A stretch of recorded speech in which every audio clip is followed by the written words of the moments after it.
Bienvenue dans cette nouvelle interview du Média en 4K2. Aujourd'hui, je reçois Xavier Poussard. Bonjour. Bonjour à tous. Je suis ravie de vous recevoir. Je rappelle rapidement que vous êtes directeur de la rédaction de Faits et Documents. Et j'avais vraiment envie qu'on aborde le dossier spécial, dont vous n'avez pas fini de parler d'ailleurs, le dossier spécial concernant la jeunesse, l'éducation et la sexualité en Macronie. Alors, pourquoi vous êtes lancé dans ce dossier qui fait 6 épisodes ? C'est une série en 8 numéros, donc chaque numéro ayant été conçu pour être autonome par rapport aux autres et pour en même temps former, c'est-à-dire une série, comme les séries qu'on peut voir aujourd'hui sur les plateformes de VOD, quoi, quelque part. Et j'ai voulu que ça puisse se lire comme un polar, avec des enchaînements. Donc c'est la 3e saison d'un vrai visage d'Emmanuel Macron que j'ai commencé en janvier 2021 avec une série qui s'appelle Le Pacte de corruption, donc qui revient sur la vente d'Alstom à General Electric sous l'impulsion de Macron et le rôle de cette vente dans son accession au pouvoir. Donc ça, c'est une première saison qui est toujours d'actualité d'ailleurs, et qui est, puisque c'est un événement systémique, et qui est une première saison qui, comment dirais-je, est un dossier d'intelligence économique pure, ce qu'on appelle de l'intelligence économique, avec une dimension élargie, effectivement, à la dimension religieuse de cette vente qui a été revendiquée par plusieurs des acteurs, à commencer par Emmanuel Macron, qui lui-même a fait allusion au triomphe de Mardochée, qui avait triomphé des Perses par les jeux de cour et la ruse, et avec une dimension de prestidigitation, qui est le point central de la prestidigitation, qui s'appelle la misdirection, c'est-à-dire dans le close-up, c'est quand le magicien vous met la baguette sous le nez pour faire le change. C'est-à-dire qu'en fait, le truc est permis par la baguette, mais parce que la baguette fait diversion, et cette diversion était effectivement permise par l'incarcération d'un cadre d'Alstom aux États-Unis et par les poursuites du DOJ, et ce qui permettait en fait de masquer le fait que le processus de vente avait commencé dès l'été 2012. Donc c'est un dossier, première saison qui était vraiment intelligence économique dure, avec effectivement une dimension religieuse. La deuxième saison qui s'appelait Le mystère Brigitte Macron, qui est pour l'heure inachevée, mais on ne s'interdit pas de pouvoir republier sur cette saison, qui, elle, est une saison beaucoup plus biographique au sens strict, c'est-à-dire que là, on va s'intéresser au couple présidentiel, à sa psychologie, aux incohérences de sa biographie, avec une ouverture qui évidemment a fait beaucoup de bruit. Et puis cette 3e saison donc, qui s'appelle Jeunesse, éducation et sexualité en Macronie, qui elle est beaucoup plus sous un angle prosopographique, c'est-à-dire qu'on va prendre les membres de l'entourage du couple présidentiel et on va faire leur biographie en partant à chaque fois de leur rôle dans l'entourage du couple présidentiel et aller dans le passé. Et donc, donc là, on est sur ce qu'on appelle, donc après l'intelligence économique et puis la biographie pure, là, on est dans ce qu'on appelle du renseignement d'ambiance. C'est-à-dire que l'idée, c'est de dire, bon, on a un trou dans le passé du couple présidentiel, c'est-à-dire grosso modo avant 91, on a très peu d'infos. Ce qu'on sait, c'est qu'on ne sait pas, mais savoir qu'on ne sait pas, c'est déjà savoir quelque chose. Et on se dit à quoi ça pourrait ressembler. Donc on prend l'entourage et on remonte dans le passé et on voit à chaque fois des éléments en commun, des redondances, et ça crée comme une toile de fond autour du couple présidentiel. Voilà, donc c'est l'objet de cette 3e saison qui revient effectivement sur la problématique de la pédocriminalité de réseau, qui est surreprésentée dans l'entourage du couple présidentiel, et sur son fonctionnement, c'est-à-dire l'interconnexion entre la pédocriminalité et évidemment les réseaux de pouvoir et le pouvoir en général, qui est notre ligne éditoriale, puisque Faits et Documents est une lettre confidentielle d'information qui s'intéresse essentiellement et avant tout aux réseaux de pouvoir. C'est grâce à vous si nous continuons notre combat. Seuls vos dons et vos abonnements depuis cette rentrée sont notre unique soutien. Alors merci à tous et merci de votre fidélité. Alors effectivement, on va le voir, juste après, toutes les ramifications, si je puis dire, qu'il y a autour, du couple Macron, avec des personnages clés. Mais avant, j'ai une question. Vous dites, au tout début de cette enquête, vous dites qu'Emmanuel Macron a un rapport pas clair à son enfance. Qu'est-ce que cela signifie? Alors ça, c'est un sujet qui m'est cher puisque cette question, bon, il y a un mystère sur la personnalité d'Emmanuel Macron et cette question a été soulevée par Emmanuel Todd et j'ai trouvé que c'était une vraie avancée à laquelle je pense ne pas être étranger puisque l'objet aussi de cette, série en plusieurs saisons, c'est de faire un maximum de bruit autour de cette biographie. Une biographie qui pose énormément de problèmes, hein, à tous les niveaux et ce qui est intéressant, c'est que pour la première fois, un intellectuel de premier plan qui est Emmanuel Todd, puisque c'est un intellectuel français qui est reconnu internationalement, ose dire publiquement qu'il y a un problème avec l'enfance d'Emmanuel Macron et que la clé du chaos ambiant dans lequel est plongée la France se trouve sans doute dans l'enfance d'Emmanuel Macron. Une autre raison de la préférence de Macron pour le désordre et la violence est sans doute un problème de personnalité, un problème psychologique grave. Son rapport au réel n'est pas clair. On lui reproche de mépriser les gens ordinaires. Je le soupçonne de haïr les gens normaux. Son rapport à son enfance n'est pas clair. Et j'ai trouvé que c'était très intéressant puisque c'est quelque chose que je ressens intuitivement, que beaucoup de gens ressentent. Également, parallèlement, Der Spiegel, qui est l'hebdomadaire de référence en Allemagne, qui jouit d'un magistère sur la vie politique allemande, a fait à peu près à la même époque, au printemps dernier, un éditorial expliquant qu'on était passé peut-être un peu vite sur l'histoire d'Emmanuel Macron et que l'histoire de son couple posait effectivement énormément de problèmes.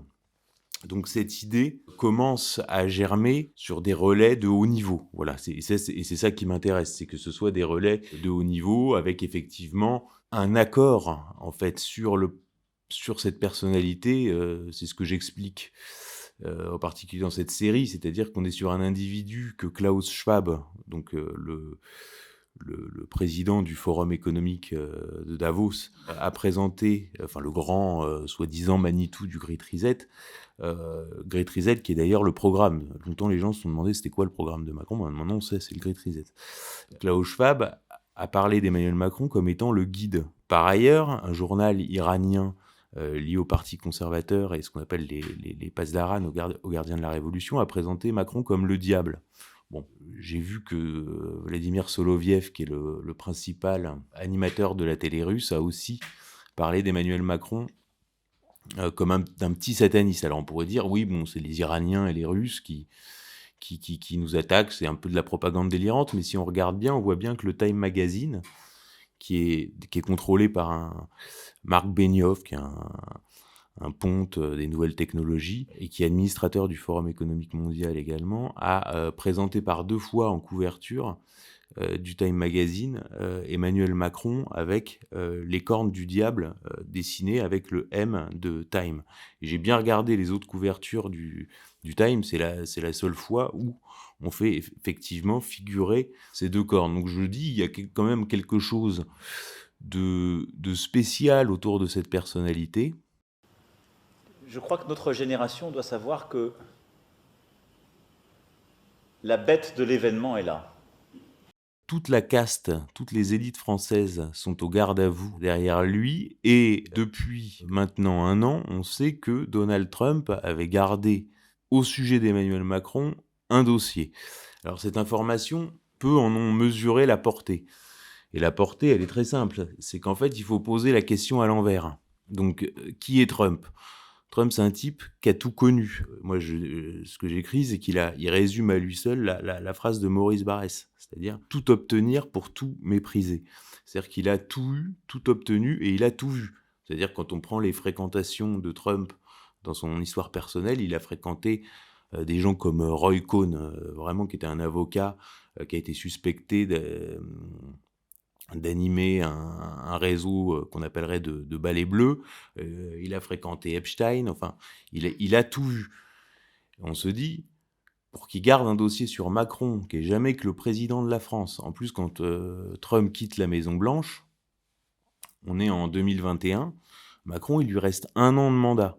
Statistiquement, il a finalement peu de chances d'être réélu, puisque ses 2 prédécesseurs n'ont pas été réélus au terme de leur quinquennat, Hollande ayant même pas été en mesure de se représenter. Ensuite, c'est jamais que le président de la France. C'est-à-dire que si on pose la question à l'envers, si je te demande, à ton avis, Trump est parti avec un seul dossier nominatif, c'est-à-dire un dossier sur un seul individu en quittant la Maison-Blanche. Donc tu réfléchirais, tu me dirais, je sais pas, Biden, Ron DeSantis, Xi Jinping, Netanyahou, Erdogan, enfin il y a 1000 noms qui te viendraient en tête avant Macron, qui est le président d'un pays qui n'a plus vocation à la puissance, qui est même pas sûr d'être réélu l'année d'après, et donc quand le FBI perquisitionne Mar-a-Lago en août 2022, donc c'est Trump d'ailleurs qui signe pour que la liste des documents saisis soit rendue publique. Donc en fait, il signifie au monde que le seul dossier qu'il a conservé, c'est un dossier sur Emmanuel Macron. Donc on a là un personnage au sujet duquel Donald Trump, qui passe 4 ans à la Maison-Blanche, donc qui part avec des dossiers confidentiels, le seul dossier nominatif qu'il conserve, c'est sur Emmanuel Macron. Le même personnage qui est présenté par le guide, par Klaus Schwab. Le même personnage qui est représenté en diable à la fois par les rois du capitalisme financier à New York et par les pasdaran iraniens. C'est ce que je dis, il les a mis d'accord au moins sur un point. Donc, il y a un problème sur cette personnalité, il y a un problème sur sa biographie, il a un rôle historique. De toute façon, l'histoire de France, qu'on le veuille ou non, de ces 10 dernières années, c'est Brigitte et Emmanuel Macron, qu'on le veuille ou non. Alors moi, je ne fais pas des séries où je ne parle que d'Emmanuel Macron. Évidemment, ça me permet de parler de plein d'autres choses. C'est-à-dire, quand on fait le pacte de corruption, on va effectivement s'intéresser à Patrick Cron, à Alain Minc, à Jacques Attali, à David de Rothschild, à Thomas Kaplan. Et là, dans cette enquête, on va s'intéresser à des personnalités comme Jean-Marc Borrello, Elisabeth Guigou, Hubert Védrine, Jack Lang, etc. Donc en fait, on fait des entourages, puisque visiblement, cette personnalité est un catalyseur d'une tectonique des plaques et de changements systémiques.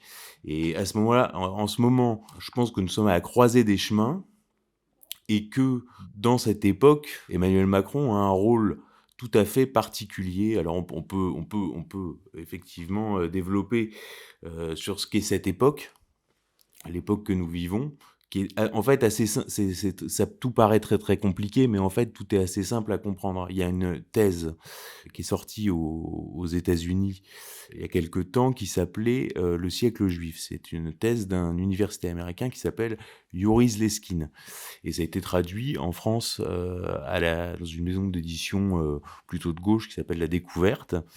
Et donc la thèse de cet universitaire, c'est que le XXe siècle est le siècle juif, puisque quand on demande si vous faites un radio-trottoir, les gens vous disent le XXe siècle, c'est le siècle américain. Le XIXe siècle ayant été le siècle britannique et le XVIIIe sans doute français. Et le XXe siècle serait... Mais dire ça, c'est, comment dirais-je, oublier tout ce qui a été le communisme, c'est oublier plein de choses. Et donc, lui, sa thèse, c'est que le XXe siècle est le siècle juif. Or, le corollaire de cette thèse, c'est que le XXIe, est-ce que le XXIe sera aussi le siècle juif, ou est-ce que le XXIe ne le sera pas ? Or, moi, ce que je vois, c'est qu'en vérité, nous sortons du siècle juif, et tous les événements que nous vivons, que ce soit l'affaire Epstein, que ce soit le Covid, que ce soit la guerre en Ukraine, que ce soit la guerre aujourd'hui en Palestine, tous ces événements sont des éruptions volcaniques, mais qui procèdent de la même dynamique historique, si on veut. Et on voit très bien, d'ailleurs, pour parler vraiment d'actualité, on voit très bien que Dominique de Villepin, est celui qui sent profondément ça. C'est-à-dire que c'est peut-être la première fois depuis 10 ans qu'un homme politique s'assoit sur l'accusation d'antisémitisme. Jacques Attali vous a accusé très précisément d'antisémitisme. Alors, permettez-moi d'y répondre. Oui. Tous les chemins mènent à Rome, mais tous les chemins de la critique ne mènent pas à l'antisémitisme. On peut critiquer Les États-Unis, sur votre plateau, il n'y a pas très longtemps, certains s'en sont pris au fait que critiquer les États-Unis, c'était le début de l'antisémitisme. On peut critiquer les États-Unis sans être forcément antisémite. On peut critiquer Israël. On l'a On fait peut sur ce plateau aussi. critiquer le sionisme messianique d'une partie du gouvernement israélien sans être antisémite. Mais on voit qu'on est sur un changement vraiment profond. Et dans ce jeu-là, Emmanuel Macron, je pense, a un rôle très particulier et qu'il revendique lui-même, au fond, et qui a été revendiqué par ses promoteurs.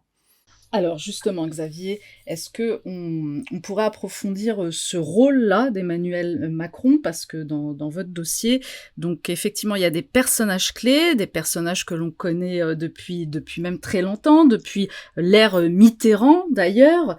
On va prendre par exemple Olivier Duhamel. Olivier Duhamel qui est très proche du couple Macron. Vous en avez fait même dans un cahier central une espèce d'arbre généalogique avec tout le clan Duhamel. Quel est le lien entre Emmanuel Macron et Olivier Duhamel, le clan Duhamel finalement? On parlait d'événements systémiques. L'affaire Duhamel est un événement éminemment systémique, puisque en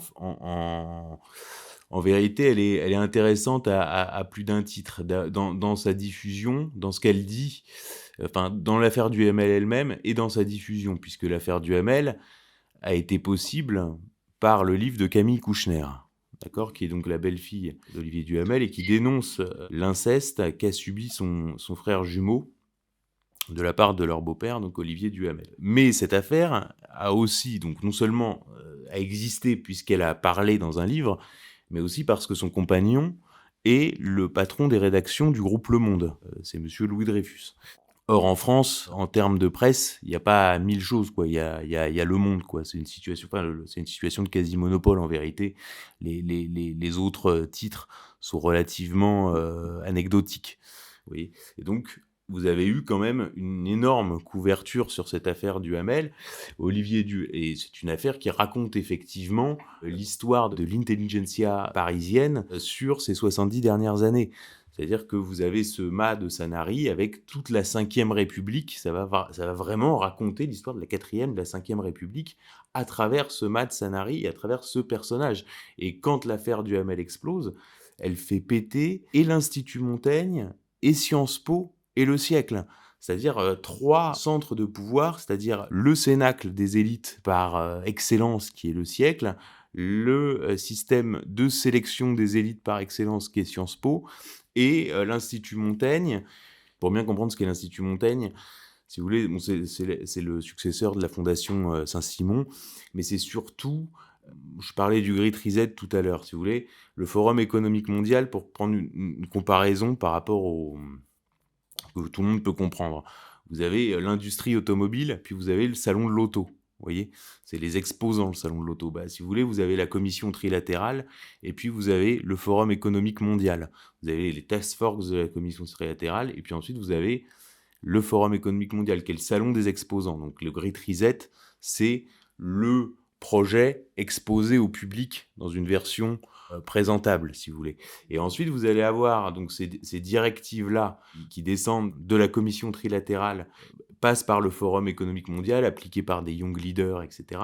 Et puis ensuite, vous avez l'Institut Montaigne qui va être justement l'adaptation au capitalisme français. C'est pour ça que le CAC 40 va cotiser. Et donc, ça va être un espace de négociation pour qu'effectivement le projet mondialiste soit appliqué en France, et ensuite on passe au cabinet de conseil, c'est-à-dire McKinsey, etc. Et c'est vraiment ça, la structure du pouvoir sous Macron. C'est pour ça que la franc-maçonnerie, par exemple, est en nette baisse d'influence, puisque traditionnellement, dans la République, la loi était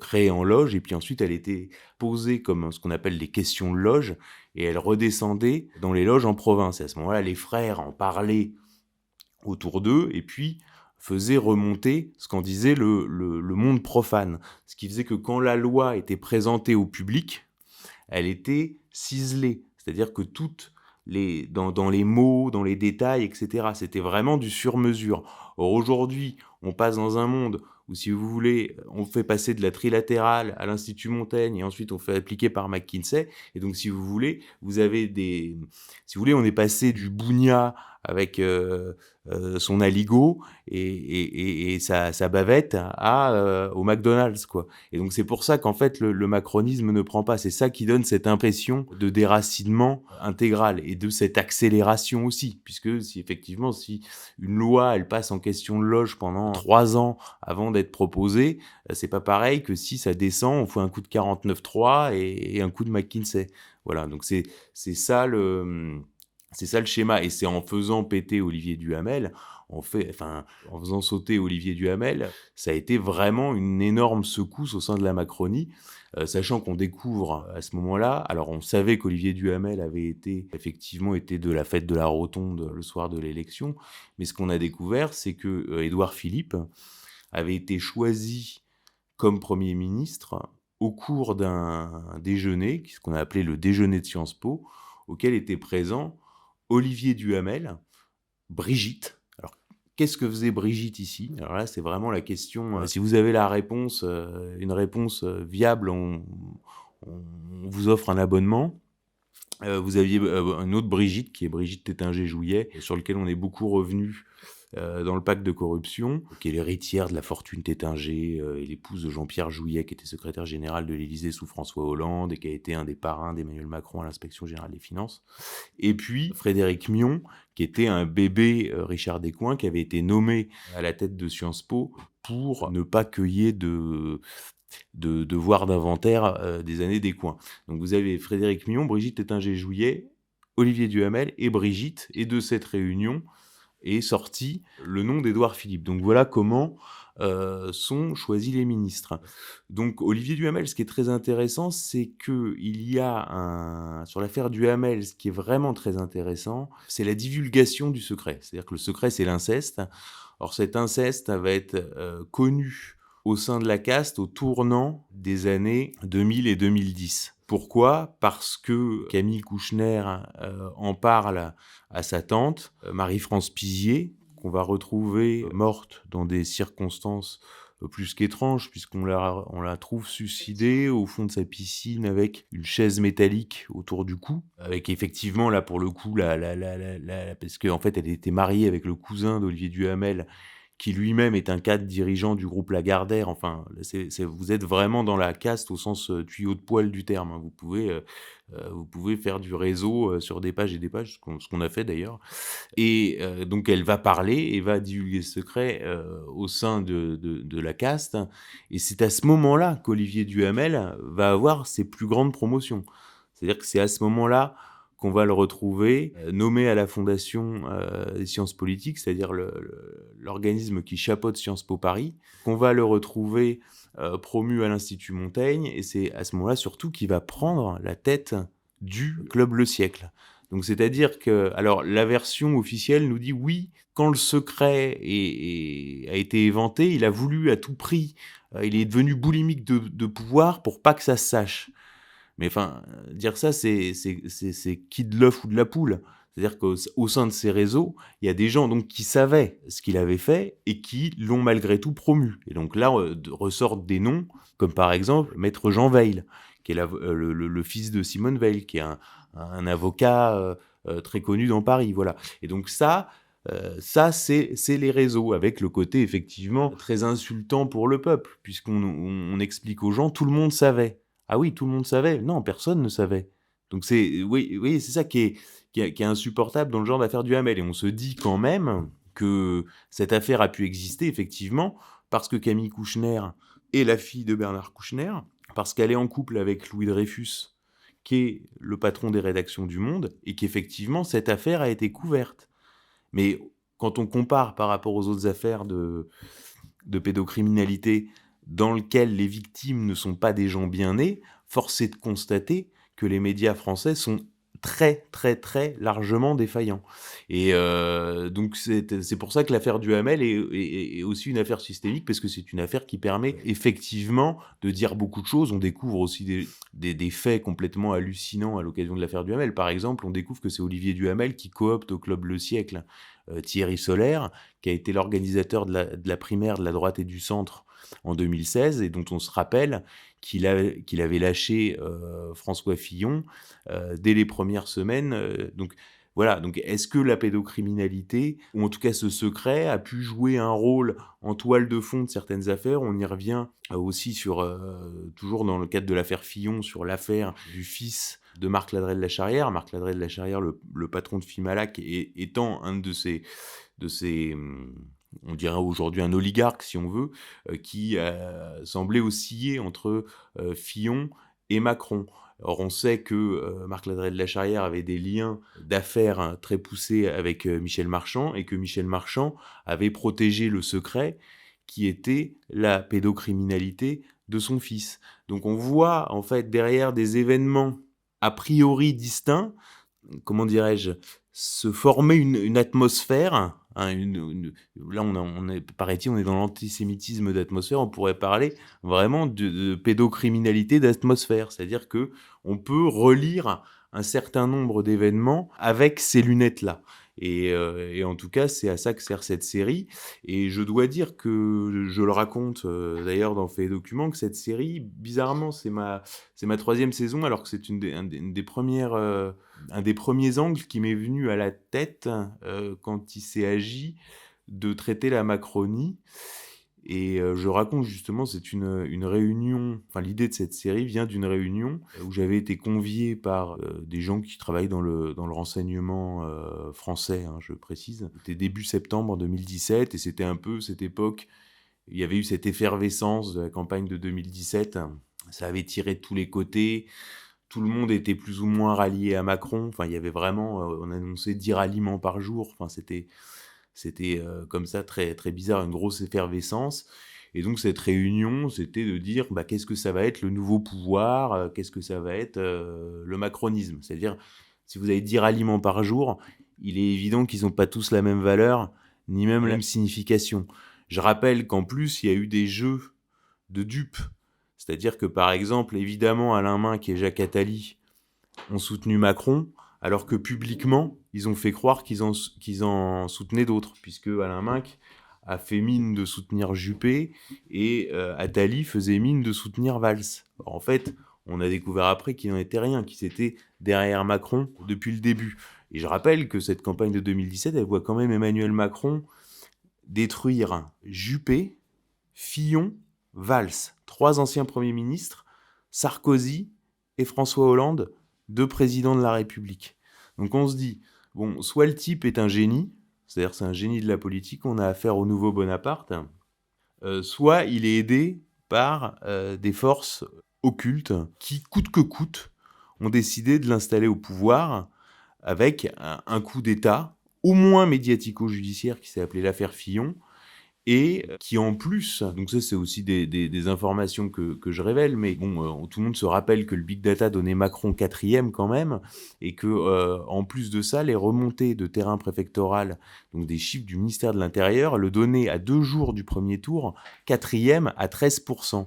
Et quand j'ai vu par exemple la vidéo de Jacqueline Moureau, qui a été la première vidéo des Gilets jaunes qui a vraiment buzzé, elle dit bien dans sa vidéo, quand on l'écoute, elle dit « ceux qui ont voté pour toi, et il n'y en a pas tant que ça ». Et cette phrase-là, elle a parlé dans l'oreille de beaucoup de gens parce que vraiment, je pense que inconsciemment, les Français savent qu'ils vivent un coup d'État depuis 2017. Donc tout ça pour dire que moi, je suis convié à cette réunion et moi, à l'époque, je me suis gouré. C'est-à-dire que pendant la campagne, je me suis gouré, je me suis dit, bon, il y a une déferlante populiste, il y a eu le Brexit, il y a eu l'élection de Trump.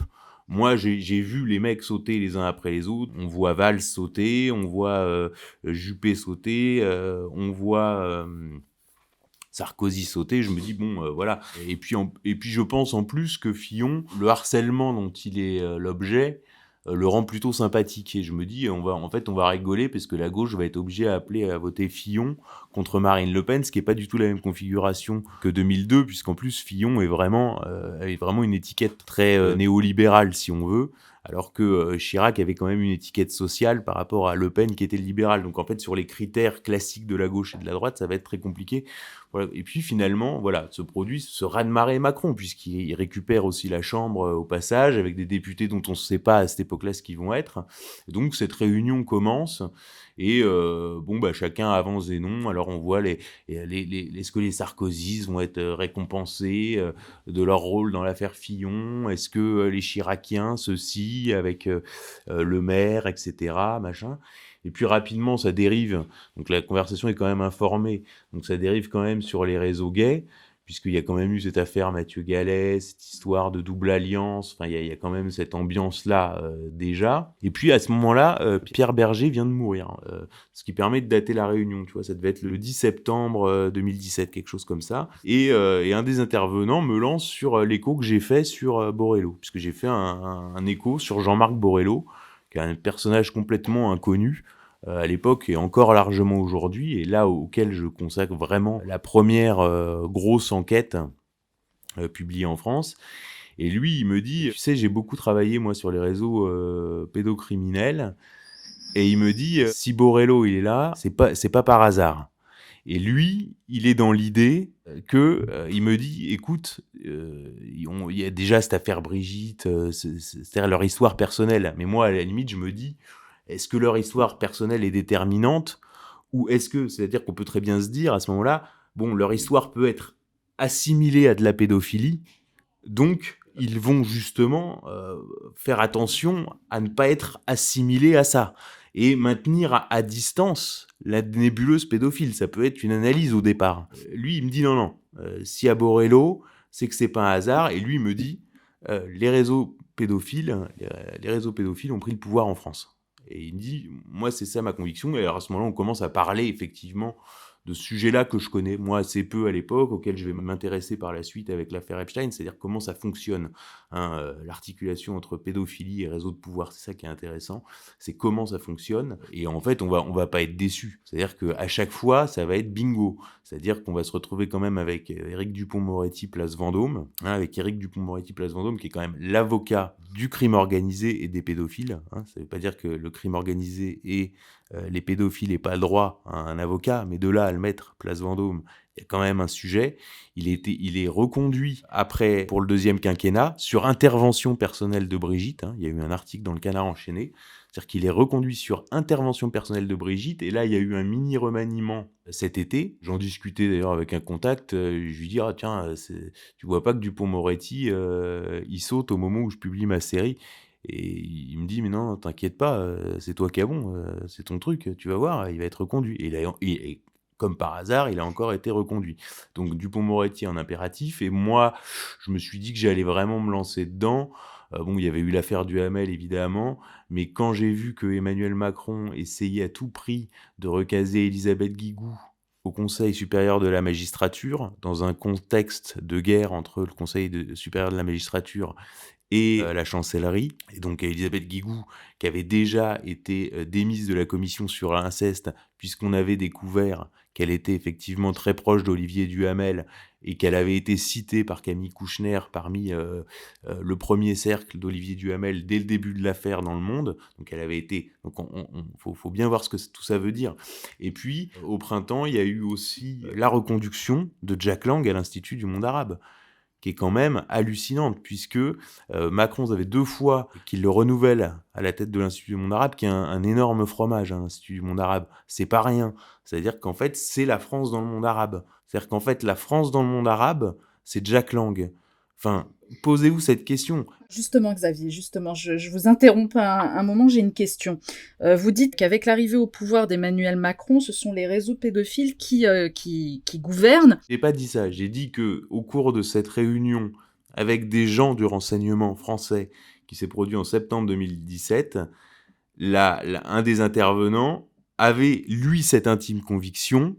Or, la suite des événements a conforté cette intime conviction et lui a quand même donné raison.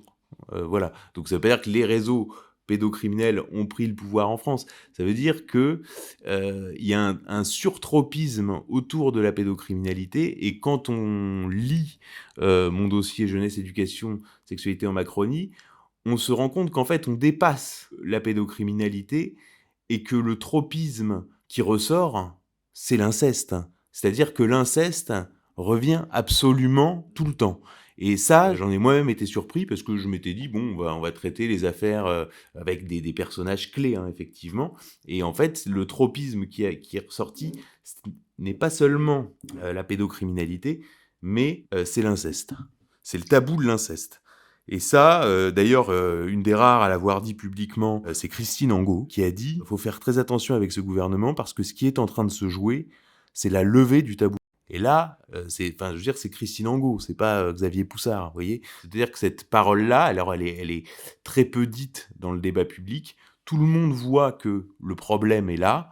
Il y a un énorme problème. C'est pas un petit problème, c'est un énorme problème parce que qu'est-ce que ça implique aussi du fonctionnement de la classe dirigeante en France, de la caste. Qu'est-ce que c'est, à quel niveau on peut être soumis à des ingérences étrangères? Qu'est-ce que ça dit du rapport qu'on a au futur, puisque quand même la jeunesse c'est censé être le futur, c'est-à-dire ceux qui vont construire la France de demain. Or, on a un président, je rappelle, qui lui-même n'a pas d'enfant et dont l'histoire personnelle a, comme dirait Bernard Kouchner, une odeur de pédophilie. Et quand on creuse, il n'y a pas seulement une odeur de pédophilie, il y a une odeur d'inceste. Voilà, ça c'est vraiment le point central sur lequel je veux insister. Alors, n'empêche que cette odeur d'inceste-là, elle existe depuis bien avant l'arrivée d'Emmanuel Macron au pouvoir, puisque bon, le passif de par exemple le fameux Daniel Cohn-Bendit, qui est aussi proche du couple Macron, tout le monde le connaît. Tout le monde est au courant également de la pétition qui avait été signée en faveur de la pédophilie par plusieurs artistes, dont Bernard Kouchner, Jacques Lang, Simone de Beauvoir, Jean-Paul Sartre et j'en passe. D'ailleurs, vous mettez la pétition dans l'un des dossiers. Qu'est-ce que ça signifie en fait qu'aujourd'hui, c'est au vu de tout le monde, c'est quoi en fait? C'est quelque chose qui est absolument déstabilisant pour le grand public. C'est l'hubris. L'hubris, la certitude de l'impunité, c'est pas seulement un sentiment d'impunité, c'est la certitude de l'impunité.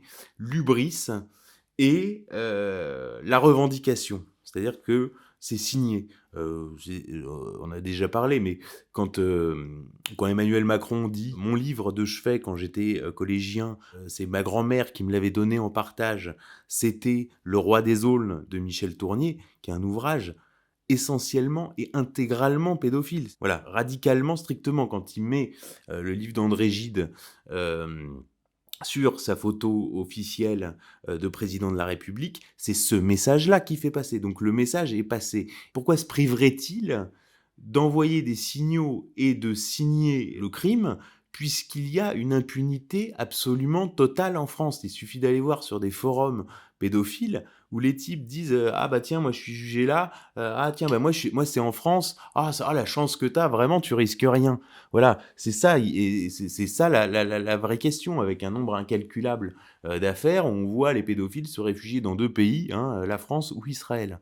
Et aujourd'hui, on a un vrai problème avec ça. Est-ce que Emmanuel Macron est positionné comme le garant de cette impunité? Et l'impunité, elle est très claire. Alors souvent, à la suite de mon dossier Brigitte, j'ai beaucoup entendu parler de la preuve. C'est-à-dire que les gens étaient obnubilés par quelque chose qui serait la preuve.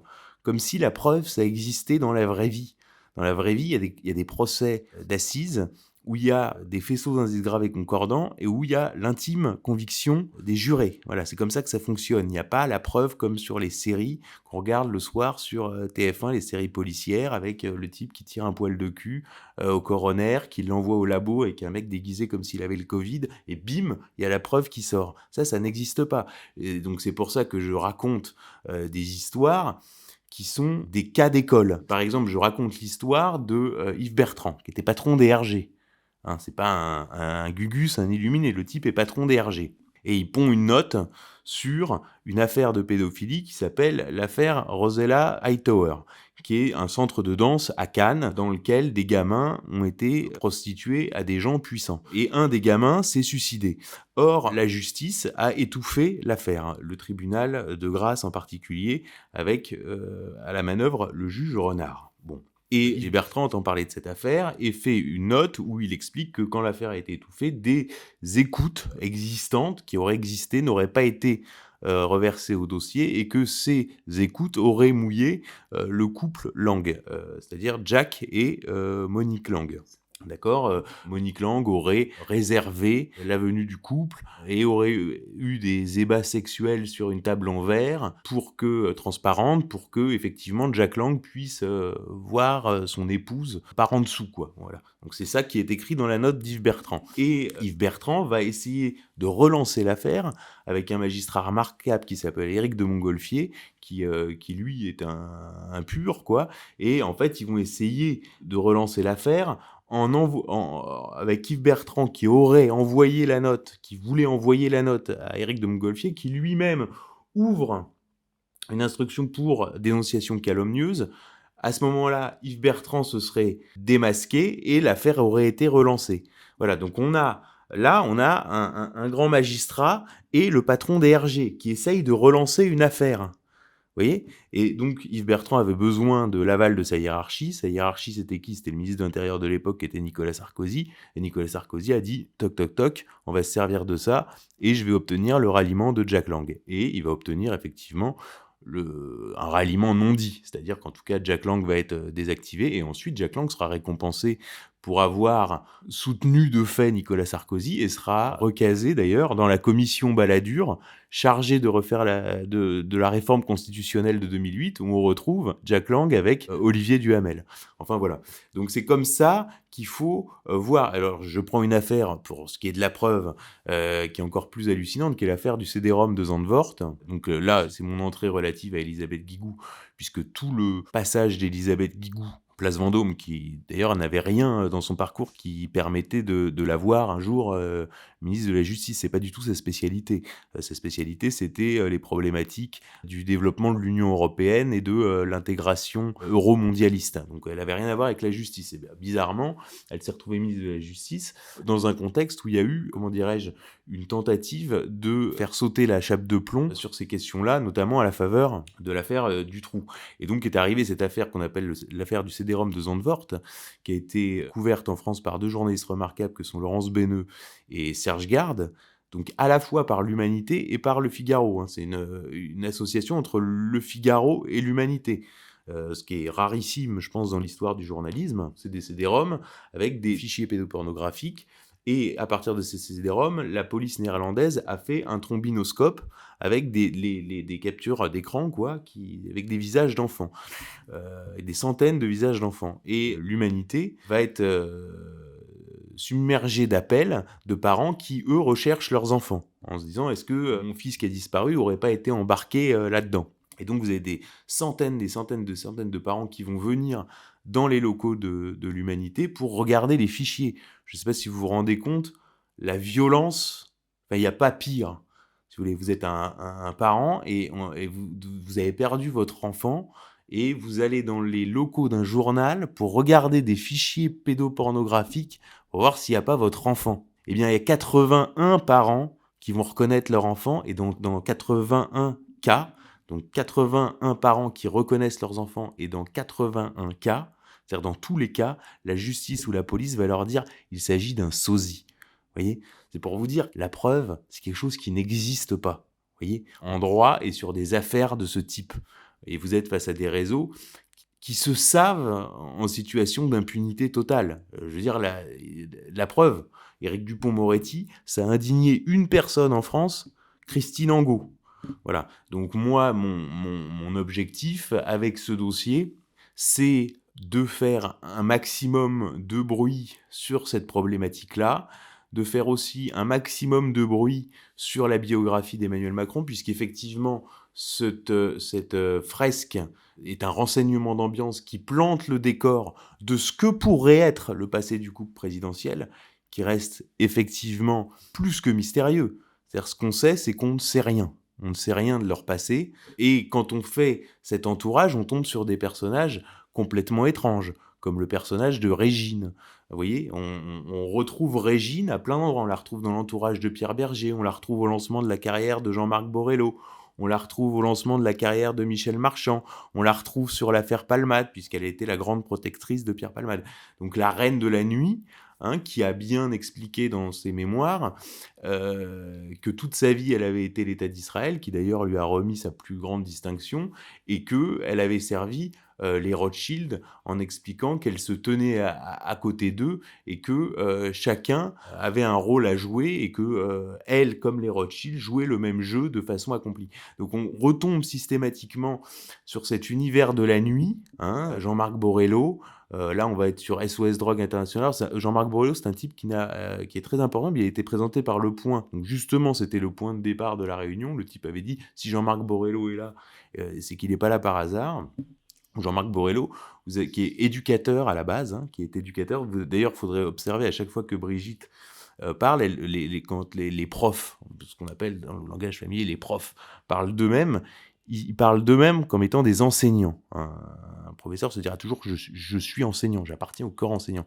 Vous regarderez bien que Brigitte, elle parle systématiquement des éducateurs, qui était une profession alors qui était complètement trustée par les réseaux trotskistes de l'après 68, très influencés par les problématiques, je dirais, de complaisance, sinon plus, vis-à-vis de la pédophilie. Et donc vous avez ce Jean-Marc Borello qui est à la base un éducateur.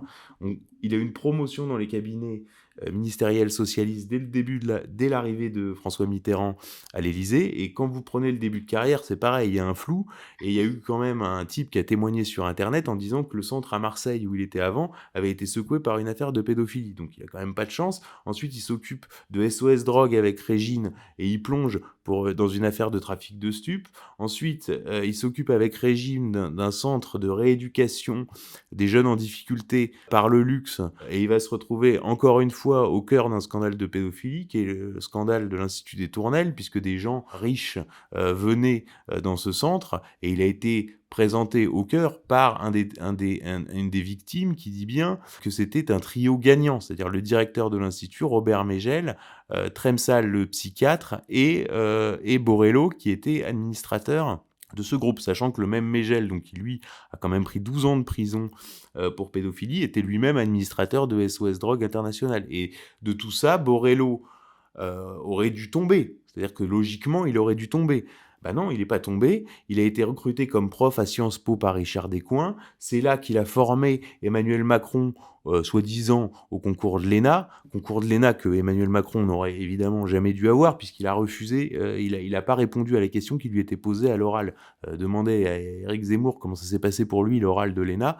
Ça l'intriguera de savoir que Emmanuel Macron, lui, a réussi à avoir l'oral de l'ENA sans répondre à la question qui lui était posée. Et donc ce Jean-Marc Borello a pu se développer et a créé un truc qui s'appelle l'économie sociale et solidaire, donc qui est ni de l'économie, qui est ni sociale et qui est pas solidaire du tout, et qui a un système qui s'appelle la privatisation de l'État-providence et du tissu associatif français par un groupe absolument tentaculaire et complètement opaque et qui récupère des tas de marchés depuis que Macron est au pouvoir, dans la déradicalisation, dans l'accueil des migrants. Alors la déradicalisation, c'est une tarte à la crème, mais maintenant ils veulent ouvrir des centres de déradicalisation pour les nationalistes, gérés donc par le dit Jean-Marc Borello, l'accueil des migrants, etc., etc. Et donc vous êtes sur quelque chose qui devient complètement dysfonctionnel et hors de contrôle. Et la biographie de Jean-Marc Borello, je m'étonne d'être le premier journaliste en France à produire une biographie de Jean-Marc Borello, alors qu'on a des tas de témoignages qui nous expliquent que quand il y a le bureau politique de La République En Marche, c'est quasiment lui qui parle le plus fort et qui dicte tout à tout le monde. On a un témoignage de Louis Gallois, qui a été patron de la SNCF, il me semble, qui le raconte. Donc tout est en source ouverte. Et ce type-là, encore une fois, a été primé par la Fondation Schwab, du Forum de Davos, etc.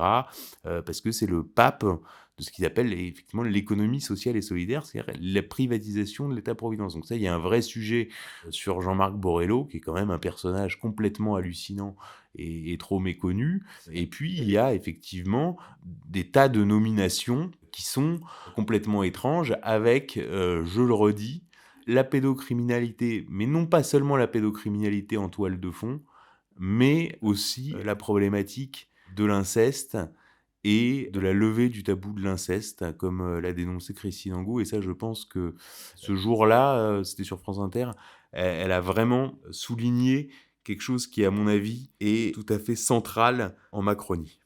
Et pourtant, avant de terminer, Xavier Poussard, et pourtant, depuis cette rentrée-là de septembre, le gouvernement a lancé un spot publicitaire pour sensibiliser et alerter sur l'inceste. Je ne sais pas si vous l'avez vu. Il y a aussi cette commission, la Civise, la commission indépendante sur l'inceste et les violences sexuelles faites aux enfants. Qu'est-ce qu'on peut en dire de tout ça, Est-ce que ce sont de vraies actions ou ce sont des pseudo-actions Alors on revient en conclusion de cette série.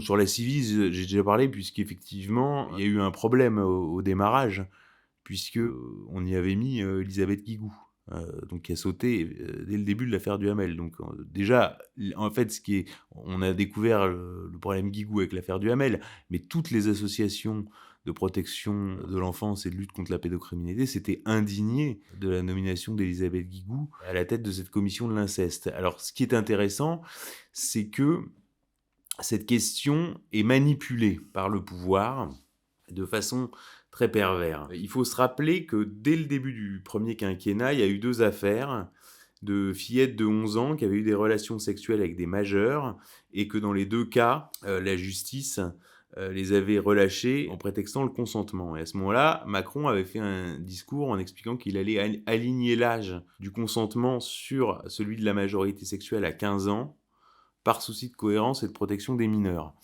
Et puis, dans cet alignement de la majorité sexuelle et du consentement, Nicole Belloubet avait proposé l'idée d'une majorité sexuelle à 13 ans, qui serait le seuil d'une présomption de non-consentement irréfragable. Le terme irréfragable, ça veut dire un irrécusable, indiscutable. Or, en fait, ce qu'il faut savoir, c'est qu'il y a une définition très précise de la majorité sexuelle en France.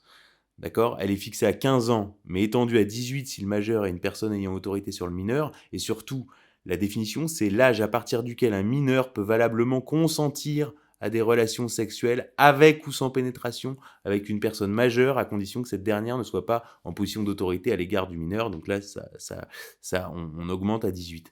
Donc ça veut dire que dans la définition de la majorité sexuelle, il y a déjà l'idée du consentement, définie comme l'âge à partir duquel un mineur peut valablement consentir. Donc en fait, en faisant mine de vouloir avancer sur le sujet, eh bien Macron, et en envoyant Nicole Belloubet, puisque lui, il fonctionne toujours comme ça, il envoie toujours quelqu'un en première ligne, mais en fait, ils font avancer donc 2 idées, c'est-à-dire l'abaissement de la majorité sexuelle à 13 ans, et l'idée quand même qu'une relation puisse être consentie. Or, quand on prend ces deux sujets, c'est-à-dire la question du consentement dans un rapport sexuel avec des mineurs et l'abaissement de la majorité sexuelle à 13 ans, c'est les 2 revendications historiques du lobby pédophile. Voilà.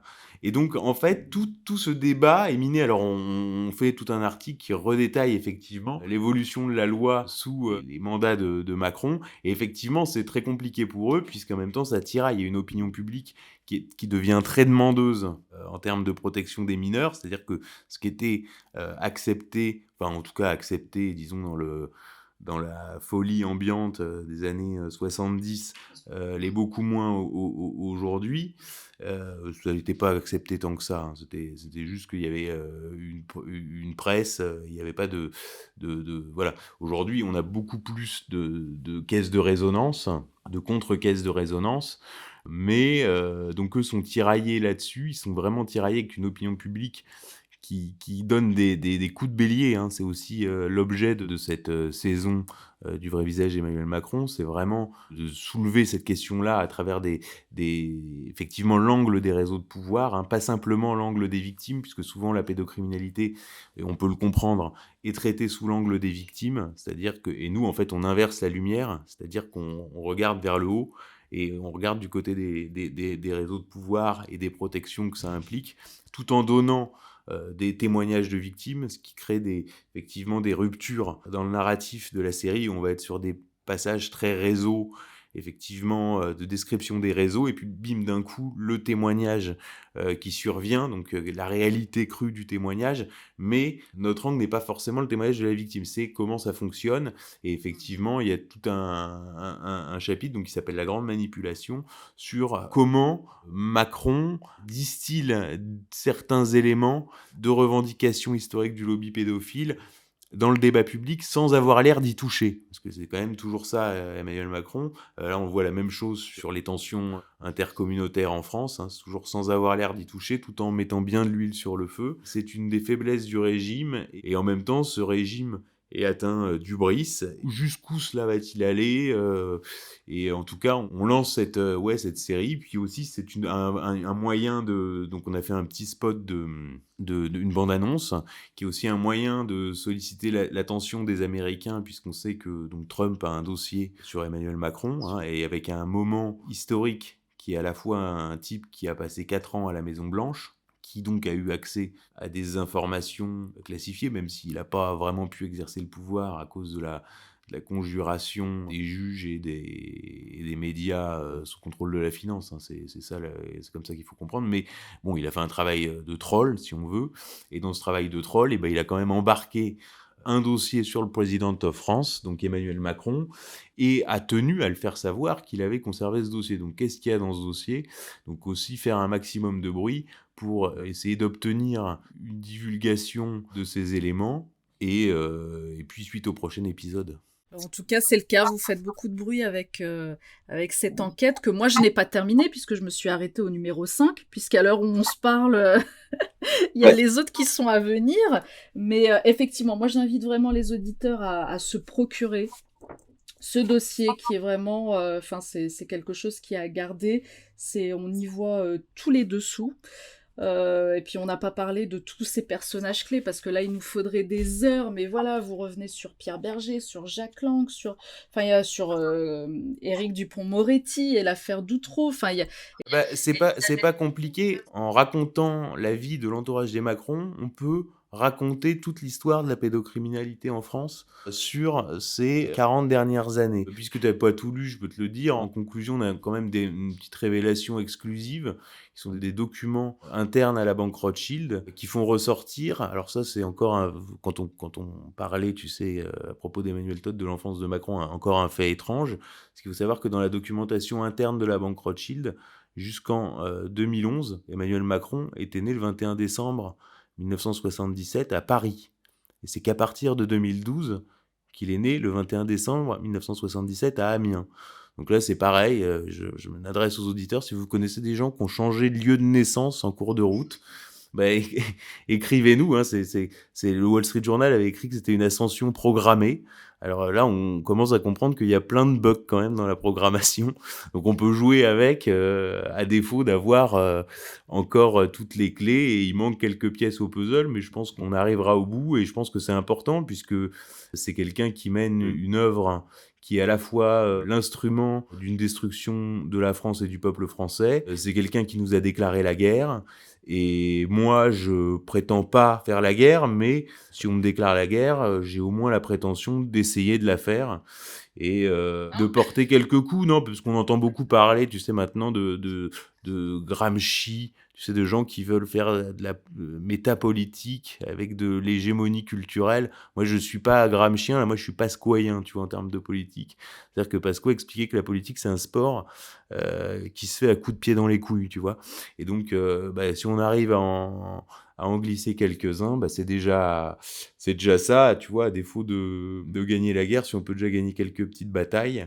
Et donc on continue, et je remercie vraiment, au travers de vos auditeurs, tous ceux qui nous soutiennent, je remercie nos abonnés, les gens qui travaillent avec nous, qui nous envoient leurs infos. Vous pouvez apporter vos informations si vous préférez ne pas passer par des modes de communication électronique à la librairie Vincent, qui se trouve au 115 avenue de la Bourdonnais. Sinon, les transmettre par mail sur contact-fait-documents.com, parce que Fait et Documents, c'est aussi un journal, je dirais, citoyen, avec des infos qui sont à chaque fois c'est des faits et des documents, des infos recoupées qui, jusqu'à présent, n'ont jamais été démenties. Voilà. Donc on continue, tout en sachant effectivement qu'on est sur un point de bascule historique, au niveau non seulement mondial, mais au niveau français, que on a une fenêtre de tir avec ce dossier Trump, on a une fenêtre de tir au niveau de la diffusion de l'information grâce au rachat de Twitter par Elon Musk. D'ailleurs, c'est essentiellement ce qu'a compris le comte Zoé Sagan, qui nous fait l'amitié de nous relayer, et lui, il a vraiment compris ça, c'est-à-dire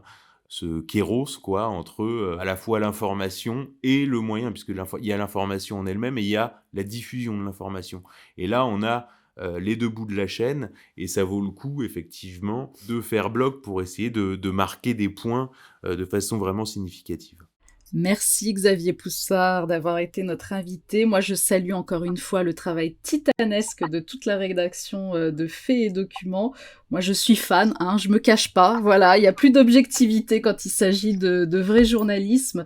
Voilà, donc bravo encore, et puis que perdure notre combat, n'est-ce pas ? Merci à vous, merci aux médias en 442 pour tout le boulot, tout le relais aussi d'informations sur Twitter, puisque malgré tout, aujourd'hui, ça se joue sur Twitter. Alors on peut s'en réjouir, on peut le déplorer, mais c'est un fait. Et bravo pour tout le boulot que vous réalisez. Merci Xavier.